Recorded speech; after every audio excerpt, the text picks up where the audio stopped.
오늘 본문은 17절부터 24절까지가 되겠습니다. 에베소서 4장 17절부터 24절입니다. 찾으셔서 우리 한 목소리로 다 같이 읽겠습니다. 시작.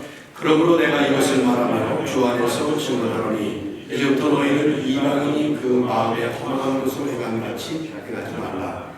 그들의 총명이 어두워지고 그들 가운데 있지 않으며 그들의 마음이 굳어짐으로 말미암아 하나님의 생명에서 떠나 있도다.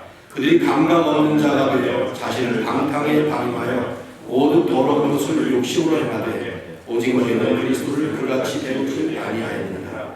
진리가 예수 안에 있는 것 같이 너희가 참으로 그에게서 듣고 또한 그 안에서 가르침을 받았을진데 너희는 욕의 욕심을 따라 썩어져가는 구습을 따르는 옛사람을 벗어버리고 오직 너희의 심령이 새롭게 되어 하나님을 따라 의와 진리의 거룩함으로 지으심을 받은 새 사람을 입으라. 아멘.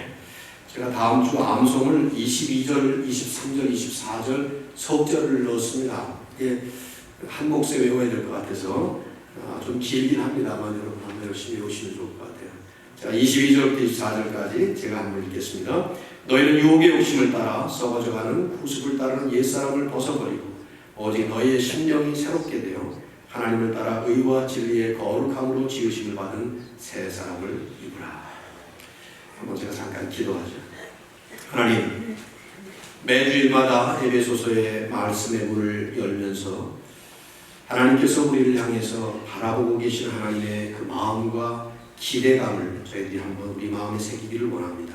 이 시간 그리스도의 장성한 분량이 충만한 데까지 우리들의 모습이 변화하기를 원하시는 하나님의 마음을 읽으면서 저희들도 그 간절한 마음과 소망을 가지고 이 말씀을 나누게 하여 주옵소서. 성령께서 우리 각인의 심령에 임하시고 오늘 이 공동체의 예배 속에 임하셔서 말씀을 통해서 우리에게 들려주시는 귀한 주의 음성을 듣는 시간 되도록 인도하여 주옵소서. 예수님의 이름으로 기도드립니다. 아멘. 지난주에 온전한 성숙을 향한 지속적 성장의 과제를 다뤘습니다. 배웠던 말씀이 그대로 그 주제를 말씀하고 있죠. 우리가 다 하나님의 아들을 믿는 것과 아는 일에 하나가 되어 온전한 사람을 이루어 그리스도의 장성한 분량이 충만한 데까지 이를 것이다. 그리스도의 충만함이 우리 안에 이루어질 때까지 끊임없는 영적 성장을 강조하는 말씀입니다. 이 말씀은 바울이 썼습니다만 바울뿐만 아니라 초대교회의 기둥과 같은 또 사도들의 수장격이었던 베드로 사도도 자신이 쓴 두 서신 베드로 전서와 베드로 후서의 마지막 장 마지막 절 그 결론을 바로 이 성장의 과제를 가지고 결론을 내렸습니다. 오직 우리 주 곧 구주 그리스도의 은혜와 그를 아는 지식에서 자라가라. 이게 그의 마지막 결론이었어요. 자라가라. grow라는 단어를 마지막으로 썼습니다. 성장을 촉구하는 말씀이죠. 그러나 성장은 쉬운 일이 아닙니다. 왜냐하면 진통이 따르기 때문입니다. 바울은 갈라디아 4장 19절에서 이런 말을 했어요. 나의 자녀들아 너희 속에 그리스도의 형상이 이르기까지 다시 너희를 위하여 해산하는 수고를 하노니 마치 산모가 아기 낳는 해산의 수고를 하는 것처럼 성숙을 이루기 위해서 성숙을 이루기까지는 그 안에 큰 진통과 헌신이 따른다는 것입니다. 개인의 성장뿐만 아니라 교회 성장도 마찬가지예요. 그래서 에베소서, 갈라디아서 이런 교회 서신들의 사도 바울은 이런 표현을 썼던 것이죠. 왜 성장이 그렇게 어려운 것인가? 그 안에 있는 한 가지 과제 때문이죠. 변화의 과제 때문입니다. 끊임없이 변화해야 성장할 수 있는데 그 변화하는 것이 그렇게 쉽지 않은 큰 과제입니다. 여러분, 비근한 예로 자주 들은 예입니다만 우리가 나이 들어가면서 식습관을 바꿔야 돼요. 식습관이 변화돼야 돼요. 먹는 습관이. 그렇지 않으면 반드시 모든 사람에게는 그 성인병에 걸릴 수 있는 가능성이 높아집니다. 자기가 그 습관적으로 먹고 있는 그 음식들 때문에 맛있는 거 좋아하는 자기 양상들이 있잖아요. 그래서 그게 바뀌어지지 않으면 한쪽으로 치우쳐지기 때문에 반드시 성인병을 가져오기 바랍니다. 콜레스테롤 높아지는 사람은 콜레스테롤 낮은 음식으로 바꿔야 되고, 당뇨병 기미가 있는 사람은 당뇨병에 걸리지 않을 수 있도록 음식을 바꿔야 되고 하는데 이게 쉬운 일이 아니에요. 평생 고기 좋아하던 사람들이 갑자기 풀 먹으라고 하면 그게 쉬운 거예요. 맛있는 백미를 먹다가 그 빡빡한 현미 먹는 거 쉬운 일이 아니라는 거죠. 이게 쉽지 않아요. 이 바꾸는 것, 우리 안에 있는 이 본능적인 변화에 대한 거부 반응과 함께 오랫동안 나를 편안하게 만드는 그 습관 때문에 그 습관을 바꾼다는 것은 쉬운 게 아닙니다. 뭐 그까지 식습관이나 안 바뀌면 그저 건강 조금 나빠지겠거니 이렇게 생각하면 되겠지만, 정말 중요한 내면의 변화, 나쁜 성격이 변화되어야 되고 부족한 인격이 변화되어야 되고 우리 안에 바뀌어져야 될 모든 그 많은 박한 습관들이 바뀌어져야 되는데, 개인도 그렇고 교회도 그렇고요. 이게 쉽지가 않아요. 변화하지 않으려는 우리의 죄성을 가진 본능과 함께 또 편안하게 컴포트 존에 나로 하여금 들어가게 만든 오랜 세월에 쌓여진 습관 때문에 쉽지가 않습니다. 그러다 보니까 고작 바뀐다는 것이 외형적인 변화로 끝날 때가 많습니다. 겉모습의 변화로 끝날 때가 많아요. 오늘 지난주의 말씀의 주제가 성장이었다면 오늘 말씀의 주제는 변화라는 말로 설명할 수가 있을 겁니다. 그 성장을 향해, 온전한 성숙을 향해 끊임없는 성장을 바울은 말씀을 하면서 그 성장의 과제 속에 필연적으로 우리가 겪어야 되는 변화의 과제를 우리에게 말씀합니다. 그러므로 내가 이것을 말하며 주 안에서 증언하노니, 바울이 17절에 그렇게 시작을 하는데요. 바울이 강조용법들이 있다고 했죠.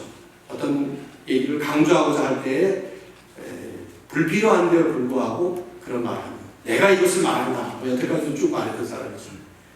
거기다가 또다시 더 강도 높게 주 안에서 증거한다. 이런 말입니다. 증거라는 말을 영어 성경은 대부분 I insist, 아주 내가 강조한다 이런 표현을 썼어요. insist라는 말은 강하게 주장하는 것을 얘기하는 거니까 거기다 주 안에서 주님의 권위까지 실어서 바울은 그 다음에 이제 하고자 하는 말을 지금 강조하고 있다.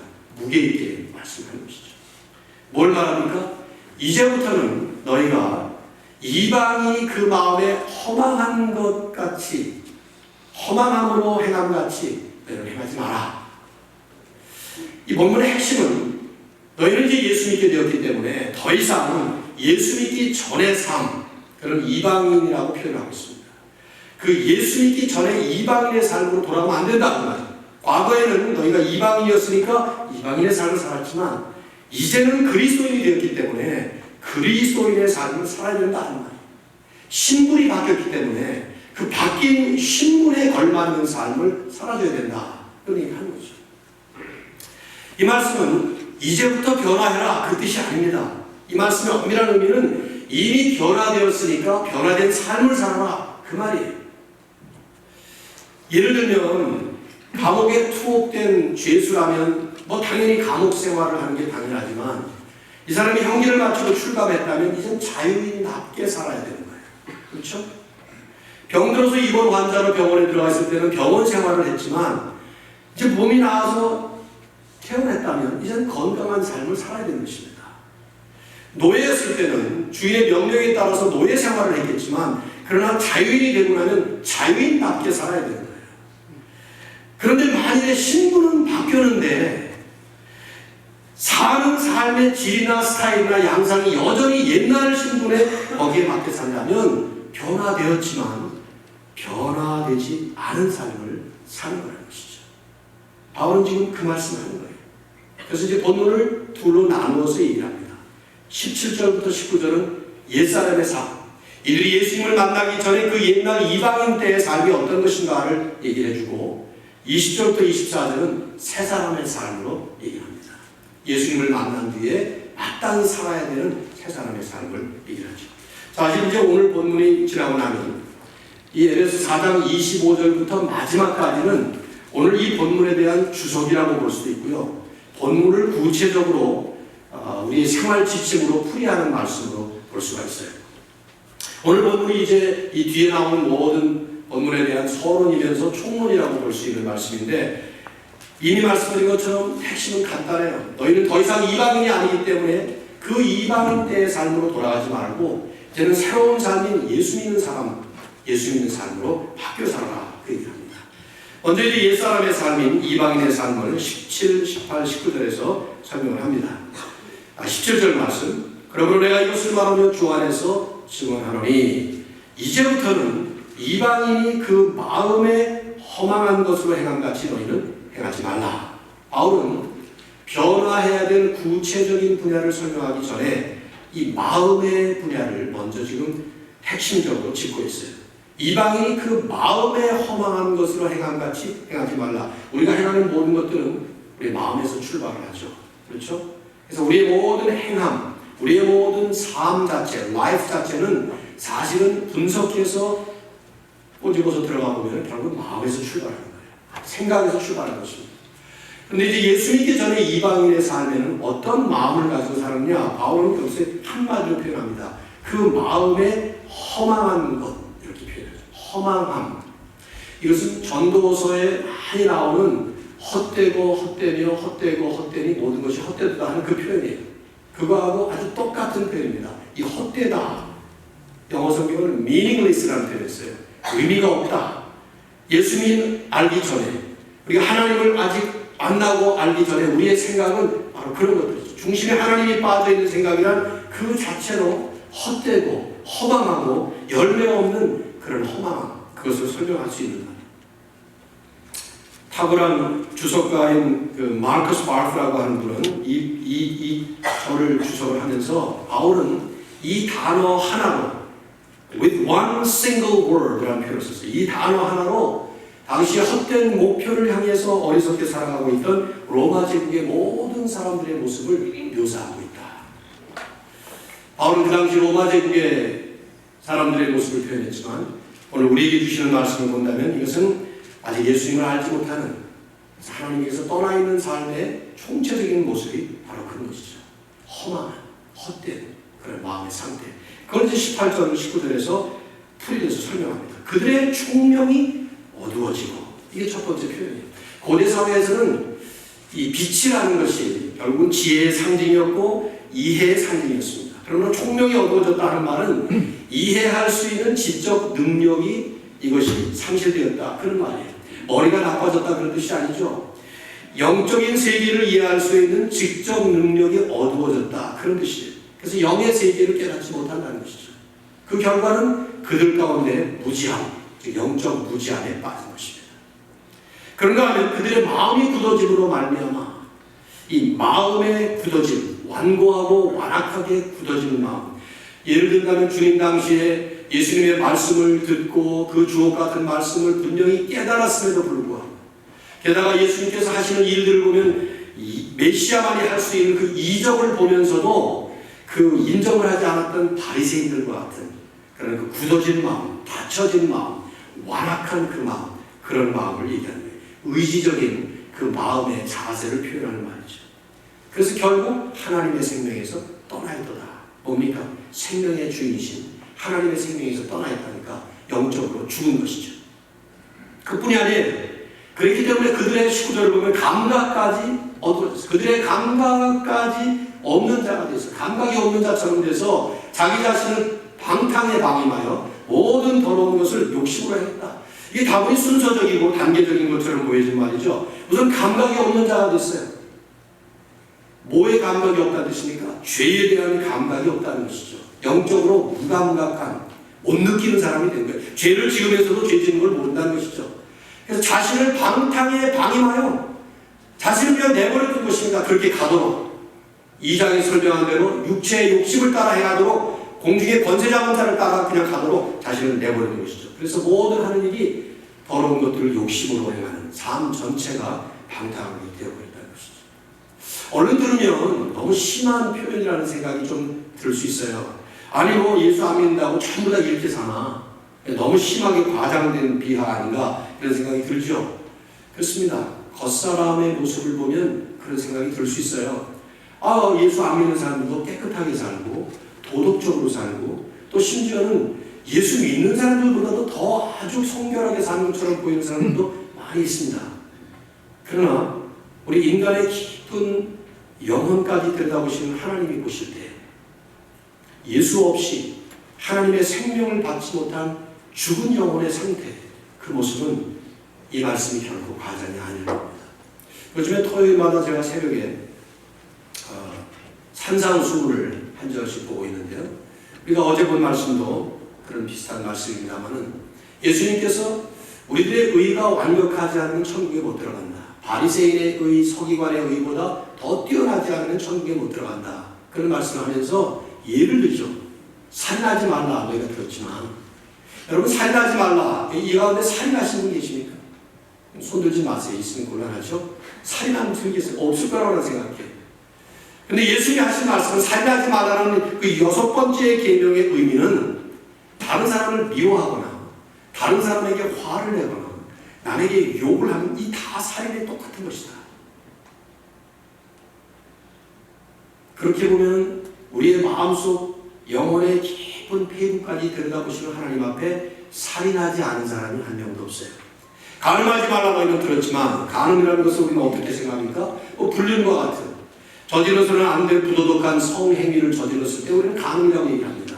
그럼 예수님은 누군지 여자를 보고 음욕을 품는 자마다 이미 마음에 간음하여야 됩니다. 눈으로 혹은 마음으로 생각으로 짓는 그 모든 것까지도 하나님은 다 똑같이 치고 이렇게 볼 때 예를 들어 그렇게 볼 때 하나님의 은혜가 없는 하나님을 알지 못하고 예수님을 알지 못하는 그 인생의 깊은 폐부를 들여다보면 이 말씀이 결국 과장이 아니에요.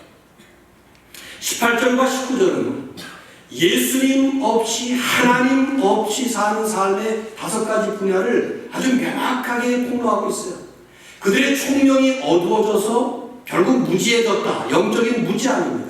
마음이 굳어짐으로 말미암아 완고한 심령이 됐다는 거예요. 하나님의 생명에서 떠나 있다. 영적으로 죽었다는 것이죠. 그래서 감각 없는 자가 되었다. 영적으로 무감각한 상태가 됐다는 거예요. 자신을 방탕에 방임하여 모든 더러운 것을 욕심하겠다. 결국은 방탕한 삶, 영적인 무지함, 완고한 심령, 영적인 죽음, 그리고 상실된 영적인 감각, 방탕한 삶. 이게 순서적이든 단계적이든 무엇이든 간에 예수 없는 하나님 없이 사는 이방인의 삶은 결국 이럴 것이다. 말씀하는 거죠. 저는 이 말씀을 준비하면서 먼저 하나님 앞에 무릎 꿇고 감사하지 않을 수가 없었습니다. 만일 내가 예수님을 만나지 못했더라면, 만일 하나님께서 내게 은혜를 베푸시지 않고 나를 불쌍히 여기지 않으시고 내가 예수님을 만날 수 있는 기회를 주시지 않거나 믿음을 갖지 못하게 했다면 내가 지금 어떤 상태일까? 그런 생각을 해봤어요. 저나 여러분이나 얼른 생각해보면 열심히 모범생처럼 살아서 겉으로 보기에는 그럴듯하게 자태를 갖추고 있을지 모르지만 그러나 우리의 심령 깊은 곳, 하나님만이 보시는 그 영혼의 깊은 처소까지 우리가 들여다보지 않은 사람이 한 명도 없고 남들이 보기에는 오히려 그럴듯하게 보이는 겉모습에 던질을 한 모습이 있지만 오히려 하나님 앞에서는 더럽고 추한 모습을 가지고 있을 이 말씀이 그대로 내 모습이었겠다 하는 생각을 해보았습니다. 여러분 이 자리에 지금 여러분이 예수 믿고 하나님 믿는 사람으로서 이렇게 나와 계실 때 이 말씀 보시면서 먼저 감사해야 합니다. 여러분 스스로가 하나님을 만났기 때문에 내가 예수 믿었기 때문에 이런 삶에서 이제는 벗어나게 됐다는 것, 이게 얼마나 감사한 일인지 몰라요. 이게 얼마나 처참하고 비참하고 초라한 모습인지 몰라요. 그들의 총명이 어두워지고 그들 가운데는 무지함과 그들의 마음이 굳어짐으로 말미암아 하나님의 생명에서 떠나서 이제는 감각 없는 자가 되어 자신을 방탕에 방임하여 모든 더러운 것을 욕심으로 행하던 그때 그 이방인의 허망한 생각으로 살던 그 시절, 사실은 사람들이 모르죠. 이렇게 살면서도 모르는 거예요. 영적으로 죽어있는데 모른다 이 말이에요. 우리가 예수 믿고 나서 보니까 아, 내가 예수 믿기 전에는 영적으로 죽어 있었구나 하면서 이제 깨달은 것이죠. 그렇게 생각하세요? 예수 믿기 전에 여러분이 그러다가 이제 예수 믿게 되었을 때 변화됐다고 생각하십니까? 오늘 이 본문의 말씀을 가만히 성령의 인도하심 따라서 한번 묵상을 해보십시오. 이런 삶에서 하나님은 새 사람으로 우리를 부르신 것입니다. 이 20절에 보세요. 뭐라고 하나? 오직 너희는 그리스도를 그같이 배우지 아니하느니라. 지금 사도 바울은 에베소 교회 교인들에게 과거의 에베소 교회를 시작을 하면서 그들에게 가르쳐 주었던 얘기를 떠올리는 것입니다. 사도행전 21장을 보시면 20장에 보시면은 사도 바울이 에베소 장로들을 불러놓고 이런 말을 하죠. 내가 3년 동안이나 눈물을 흘리며 너희들에게 훈계했다. 그 말씀입니다. 그러니까 사도행전을 보시면은 에베소 교회를 사도 바울이 설립했고 그 에베소 교회를 다른 어느 교회와는 달리 가장 최장기 기간 동안 사역을 했습니다. 3년 동안 열심히 가르친 거죠. 뭘 가르쳤습니까? 바울의 가르침의 핵심을 하나만 딱 꼽으라면 그리스도를 가르친 거예요. 그래서 바울이 지금 그 얘기하는 거예요. 오직 너희는 그리스도를 그같이 배우지 아니하느냐. 이방인의 삶을 살던 너희들을 하나님께서 오셔서 바울을 통해서 그리스도를 전할 때 너희들이 배운 그리스도는 이 이방인의 삶과는 정반대의 삶을 너희들이 가르쳤다. 그때 옛날을 회고하면서 얘기를 하는 것이죠. 진리가 예수 안에 있는 것 같이 너희가 참으로 그에게서 듣고 또한 그 안에서 그의 가르침을 받았느니라 말씀합니다. 자, 여기 본문에 보시면요 20절과 21절에 사도 바울이 한 얘기 이런 얘기예요. 오직 너희는 그리스도를 그같이 배우지 아니하느니라. 에베소 교인들이 그리스도인이 되었을 때 그들이 배운 것은 그리스도에 대한 인포메이션이 아니고 그리스도 그분을 배운 거예요. 이게 다른 얘기입니다. Learning about Christ와 Learning the Christ는 다른 말이에요. 예수님에 대해서 배우는 것과 예수님을 배우는 것이 다른 거라 이 말이죠.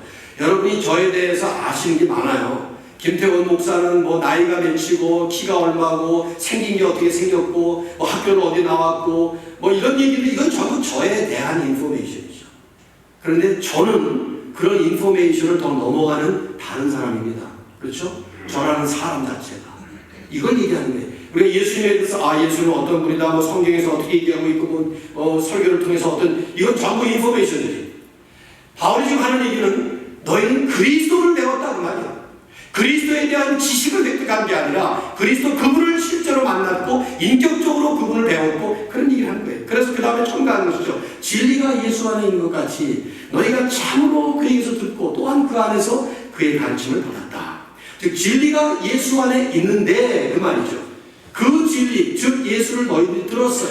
그리고 그 안에서 가르침을 받았다. 여러분 자세하게 한번 이 말씀을 들여다보세요. 그리스도를 배웠고 그리스도에게서 들었고 그리스도 안에서 가르침을 받았습니다. 이 표현 세 가지가 다 아주 필요한 표현들이에요. 그리스도를 배웠다. 그들의 배움의 목적이 그리스도예요. 그리스도에게 들었다. 그들을 가르쳐 주신 분이 그리스도예요. 주어가. 그리고 그 안에서 가르침을 받았다. 그리스도 안에서 이들의 삶 전체가 하나가 되어서 연합이 됐다는 것이죠. 마치 예를 든다면 어린 아기가 부모에게서 태어나면 그 아기의 세계는 전체 세계, whole world가 부모님입니다. 그 부모에게 배우죠. 그리고 부모를 배웁니다. 그래서 그대로 따라하잖아요. 부모를 그대로 따라하죠. 그리고 부모 안에서 배우는 거예요. 마치 그것처럼 우리는 예수 믿는다는 게 뭐냐 할 때 우리가 예수 믿는다는 것은 그리스도를 배우는 것입니다. 그래서 우리가 오늘 외웠던 것처럼 우리가 다 하나님의 아들을 믿는 것과 아는 것, 하나님의 아들을 믿는 것이고 하나님의 아들을 아는 거예요. Knowing Christ, 그리고 Believing Christ, 그리스도 그분이 우리의 모든 영적 지식과 믿음의 목적이 되는 거예요. 우리 그뿐만 아니라 그에게서 들었다. 예수님께서 우리를 가르치신 거죠. 그게 하나님의 말씀이에요. 말씀을 통해서 끊임없이 우리를 가르치시는 우리 믿음의 주요, 우리를 온전케 하시는 주체가, subject가, 주어가 예수님이라. 그리고 그 안에서 in the Christ, 그리스도 안에서 우리 삶 전체가 그리스도와 함께 연합되는 거예요. 어린 아기가 부모님 안에서 부모님을 배우고 부모님을 통해서 부모님에게 배우는 것처럼 하나가 됩니다. 그게 바로 지금 바울이 말하고 있는 예수 안에 진리가 있다 하는 그 말을 하는 거예요. 진리가 예수 안에 있는 것 같이, 그 말은 진리가 예수 안에 있는데 그 말이에요. 이 말의 뜻은 이제 22절, 23절, 24절에서 사도 바울이 표현하는 그 말이 그게 곧 진리다 이 말이죠. 오래전에 사도 바울이 에베소 교회를 설립하고 에베소 교회를 3년 동안이나 피땀을 흘리면서 가르쳤던 그 내용이 바로 그 다음의 내용이에요. 그게 뭡니까? 너희는 유혹의 욕심을 따라 썩어져가는 구습을 따르는 옛사람을 벗어버리고 오직 너희의 심령이 새롭게 되어 하나님을 따라 의와 진리의 거룩함으로 지으심을 받은 새 사람을 입으라. 이 진리를 이들이 배운 것이죠. 우리말 번역은 조금 약간 좀 잘못 번역을 했습니다. 어떤 면에서 잘못 번역을 했냐면 옛사람을 벗어버리고 새 사람을 입으라 하는 명령형으로 되어 있어요. 근데 이 말은 제가 긴 그 문법적인 설명을 생략하겠습니다만은 이 헬라 문법으로 하면은 명령형이 아닙니다. 이것은 이미 이루어진 과거 부정사입니다. 이게 뭐냐면 이미 옛사람을 입었고 이미 새사람을 입었으니 그 표현이에요. 지금 바울이 하는 얘기는 진리가 예수 안에 있는데 그 진리를 너희들이 배운 것이 뭐냐? 그것은 이미 너희가 썩어져가는 구습을 따르는 옛사람을 벗어버렸고 이제는 너희들의 심령이 새롭게 되어 의와 진리의 거룩함으로 지으심을 받은 새 사람을 입었으니 그렇게 살아라 하는 얘기를 하는 거예요. 지금 바울이 하는 얘기는 그들이 이미 지금 이 진리를 이미 받았다는 것입니다. 옛사람을 벗어버리고 새 사람을 입었다는 것입니다. 그러나 그런 신분의 변화와 함께 그렇게 걸맞는 삶을 살아야 된다 하는 얘기를 하는 거예요. 사실 이 병행 구절인 골로새서 3장 8절, 9절, 10절을 보면 이 말씀을 더 자세히 잘 표현했어요. 골로새서 3장 8절에 보면 이런 말씀이 있어요. 이제는 너희가 이 모든 것을 벗어버리라. 이게 명령이에요. 벗어버리라. 그러면서 그 다음에는 너희가 옛사람과 그 행위를 벗어버렸고 과거형입니다. 새 사람을 입었으니 과거형. 이걸 잘 연합을 해서 설명한 거죠. 즉 이미 이루어진 일이고 그렇기 때문에 또한 계속 그런 삶을 살아야 된다 하는 말씀입니다.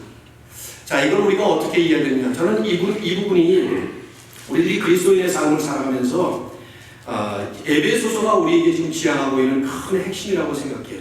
바울은 지금 옷을 벗고 옷을 입는 비유를 하고 있습니다. 특별히 바뀌어진 신분 때문에 옷을 바꾸게 됐다는 것을 얘기하는 거예요. 예를 들면 여러분이 결혼식이나 장례식에 가게 되면 보통 일상적으로 살던 삶에서 옷을 바꿔 입습니다. 결혼식 예복을 입습니다. 혹은 장례식에 걸맞는 그런 예복을 입습니다. 그건 예나 지금이나 마찬가지예요. 더 좋은 예는 감옥에 여러분이 만일에 죄수가 있었다고 할까요? 죄수복을 입고 삽니다. 그러나 출감을 하게 되면 더 이상 죄수복을 입지 않습니다. 그렇죠? 저는 군대 예를 들고 싶은데 군대에서 군복을 입어요. 모든 군인들이. 그러나 제대를 하게 되면 더 이상 군복을 입지 않습니다. 특별히 좋은 예는 아침마다 여러분이 일어나시면 옆에 깨끗한 옷이 있는데 그 옆에 어제 하루 종일토록 먼지와 때가 가득 묻은 더러운 옷을 다시 입지 않아요. 그 둘 다 내 것이에요. 더러운 옷도 내 것이고 새 옷도 내 것입니다. 그런데 어느 것을 입는 것이 정상입니까? 당연히 더러운 옷은 벗어버리고 새 옷을 입는 것이죠.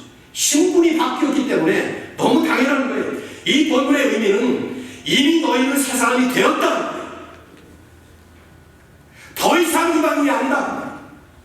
이제 하나님께서 하나님의 은혜로 예수 믿을 때에 옛사람의 그 더러운 옷을 벗어버리고 새 사람의 옷을 입혔는데 왜 또다시 옛사람의 더러운 옷을 또 입으려고 하느냐 그 얘기를 하는 거예요. 지금. 이게 실제로 일어나는 일들이기 때문에 그래요. 여러분 내가 한번 예를 들었죠. 실제로 역사적으로 일어났던 일 가운데 보면 남북전쟁 때에 북군이 승리를 한 다음에 링컨 대통령이 그 이맨시페이션 프로클러메이션이라고 모든 노예들을 해방시키는 법령을 통과하지 않았습니까? 그때 이 미국 땅에 사는 모든 흑인들은 노예라는 신분에서 자유인의 신분을 완전히 다 법적으로 보장이 된 거예요. 자유인이 되었습니다. 더 이상 노예가 아니에요. 그래서 마음 놓고 나가서 자유롭게 살 수 있었습니다. 그런데 그 가운데 어떤 흑인들은 다시 옛 주인에게 돌아갔어요. 그리고 노예가 아닌데 그 옛 주인 안에 들어가서 노예처럼 살았어요. 법적으로 노예가 아니에요. 얼마든지 자유롭게 살 수 있어요. 다시 돌아갔다는 거예요. 왜? 자유인으로 사는 것이 너무 힘드니까.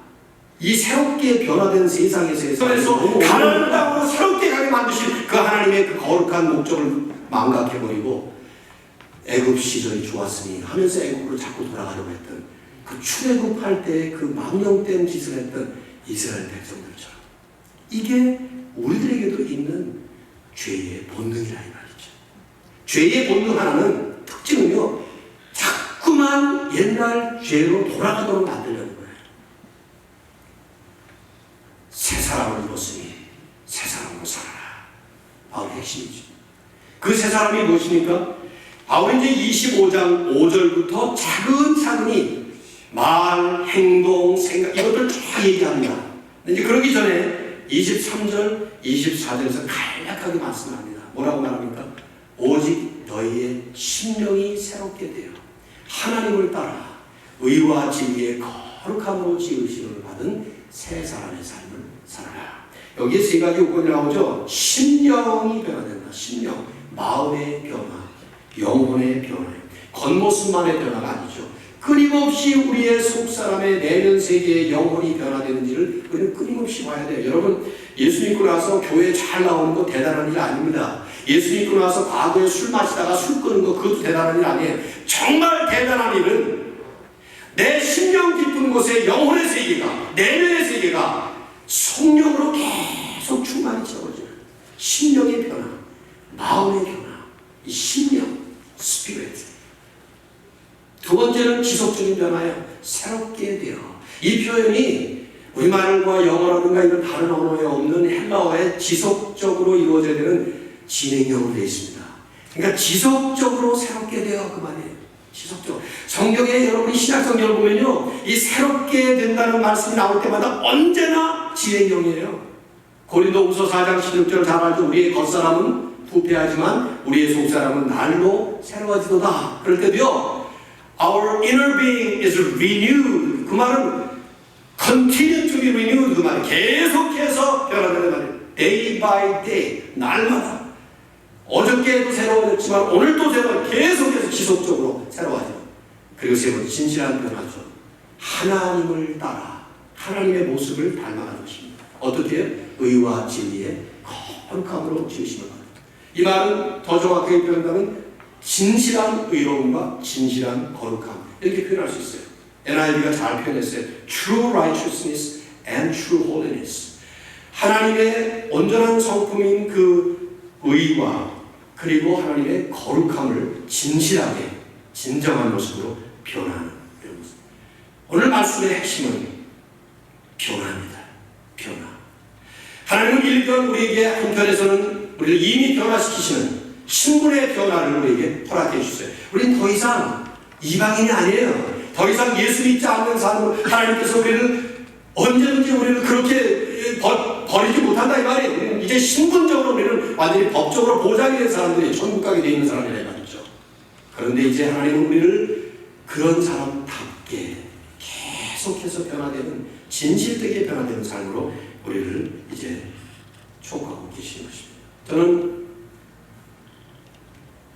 84년도 5월달에 시민권을 받았는데 그 시민권 받기 이전에 이민 비자로 미국에 그때 80년에 왔기 때문에 시카고 공항을 들어오면서 이미 영주권을 받으면서 들어왔어요. 영주권이라는 것은 이 땅에서 제가 영주할 수 있는 permanent resident로 살 수 있는 법적인 보장이 되는 것이죠. 직장도 마음 놓고 갈 수 있고 하는 보장이 되는 것이죠. 그러나 영주권은 제가 받았지만 그때부터 저의 삶은 이 미국의 삶을 잘 배워야 하는, 그리고 미국의 이 삶에 제가 적응해야 되는 그런 새로운 변화의 과제를 갖게 됐습니다. 여러분 다 그렇죠? 영주권 딱 받는 순간에 여러분의 입이 탁 터져서 영어가 기가 막히게 나옵니까? 그러세요? 반응 좀 보여보세요. 이런지 아니면 이런지. 에? 여러분 시민권 탁 받는 순간에 여러분 혀가 쫙 꼬부라지면서 금방 영어가 쫙쫙 나오냐고요. 바뀐 게 아무것도 없죠. 딸랑 시민권 하나 받은 거죠 이렇게. 그죠? 근데 그때부터 미국의 삶에 법도를 배우고 관습을 배우고 시민권자답게 영주권자답게 여기에 맞게 살아야 되는 새로운 과제가 주어진 것이죠. 어떻게 보면 아주 흡사한 얘기예요. 예수 믿고 구원받았다는 것은 시민권 받은 것입니다. 영주권 받은 것입니다. 하나님 나라의 영원토록 퍼머넌트 레지던트로 하나님 우리에게 법적인 보장을 해주신 겁니다. 쫓아내지 못해요. 요즘 영주권 빼고 쫓아내는 경우도 있긴 하지만 시민권 얘기하단 말이죠. 못 뺐습니다. 시민권 한번 주고 나면. 제가 마음 놓고 이렇게 버릴 수는 있었지 몰라도 천국 시민권을 우리가 받았지만 그러나 이제 이방인의 삶이 아닌 천국 백성의 삶으로 계속 배워가며 변화되어서 성장해서 그리스도의 충만함이 우리 안에 이루어지기까지 가야 되는 과제가 있는 것입니다. 내 힘으로 못해요. 그래서 바울은 이제 5장 18절에 가면 뭐라고 말해요? 오직 너희는 성령의 충만함을 입으라. 성령께서 그때 이제 그 말씀을 제가 좀 더 자세히 하겠습니다. 여러분 한번 생각해 보십시오. 하나님이 우리를 보실 때 어떤 모습을 제일 하나님이 기뻐하시고 어떤 모습에 제일 낙심하실까? 한번 생각해 보세요. 여러분이 부모로서 어린아이가 딱 집에 태어났습니다. 어떤 모습을 볼 때 제일 기쁘십니까? 그 아이가 잘 자라고 잘 성장하는 모습을 볼 때 얼마나 기뻐요. 그죠? 그런데 제일 답답한 것은 변화되지 않는 모습 볼 때 얼마나 답답합니까? 저는 대학교 다닐 때 한 3년, 2, 3년 동안에 제가 뭐 계속 고등학교, 중학교 때도 이런 그 튜러링을 하면서 학교 다녔습니다만 그때 성적이 영 오르지 않은 고등학생 하나를 놓고 가르쳤던 적이 있습니다. 이 저희 교회 학생이었는데 우리 집사님의 아들인데 얘가 저를 형 하면서 잘 따르는 애였어요. 근데 이 아이가 머리도 나쁘고 공부를 너무 못하고 또 공부하는데 집중이 안 되고 그 어머니는 그냥 잘 오고 그냥 김 선생이 붙잡아 놓고 저 같이 마치 형처럼 그렇게 그냥 앉혀만 놔도 된다고 빗나가지 않기를 바랬던 것이죠. 그런데 어떻게 그럴 수가 있습니까? 과외비를 제가 받으면서 걔 성적이 좀 올려야 되죠. 열심히 가르치고 수학, 함수도 가르치고 방정식도 가르치고 영어 가르치고 얘가 성적이 전혀 오르지 않는 거예요. 내가 웬만한 애들 하면 성적이 쭉쭉 올라가는데 안 오르는 거예요. 내가 돌아버리겠더라고 진짜 그때. 나는 그때 이 변화되지 않는 모습을 보는 답답함. 지금 이 말씀을 준비하다 보니 그 생각이 나요. 하나님이 우리를 보실 때 이 변화되지 않는 모습을 볼 때 얼마나 답답하실까. 아니 10년을 믿었으면 10년 믿은 사람답게 변화가 돼야지. 어떻게 똑같은 그렇지가. 똑같은 건 둘째치고 퇴보되는 사람도 있어요. 퇴보되는. 10년 전에는 그래도 괜찮았는데 그러나 정반대로 변화하는 모습은 정말 멋있는 모습입니다. 아름다운 모습입니다. 우리가 동부지역에 살면서 누리는 특혜 가운데 하나는 이 동북부 지역이, 미국의 동북부 지역이 사철이 아주 뚜렷합니다. 봄, 여름, 가을, 겨울. 봄과 가을이 좀 짧아서 좀 흠이긴 합니다만 봄 되면은 아름다운 그 파릇파릇한 새싹이 나오잖아요. 여름 되면 실록이 얼마나 우거집니까? 가을 되면 단풍이 얼마나 아름다워요. 겨울 되면 또 심심찮게 눈도 와주죠. 귀찮긴 하지만. 저는 한대 지방이나 열대 지방에 살고 싶은 생각이 없어요. 이 변화되지 않고 단조롭게 똑같이 가는 건 살고 싶지 않습니다. 계절이 바뀌면서 이 아름다운 변화 얼마나 아름답습니까? 그러나 이거보다 더 아름다운 것은 인간의 변화입니다. 하나님께서 가장 감탄하시고 경탄하시는 모습. 비록 죄 때문에 추하고 더럽게 떨어졌던 한 인간이 하나님의 거룩한 형상을 회복하고 아름다운 예수 그리스도의 그 존귀한 모습으로 날마다 바뀌어가는, 그래서 그 하나님의 모습이, 예수님의 모습이 우리 안에 차곡차곡 채워지는 충만에 이르기까지 가는 그 모습, 그거야말로 세상에서 볼 수 없는, 아니 세상 어떤 변화보다도 가장 아름다운 최고의 아름다운 현상의 모습이 될 것입니다. 사랑하는 우리 일부 예배에 나오시는 성도님들 모두가 이렇게 날마다 변화되어서 주님 앞에 영광을 돌릴 수 있기를 예수 그리스도의 이름으로 축원합니다. 하나님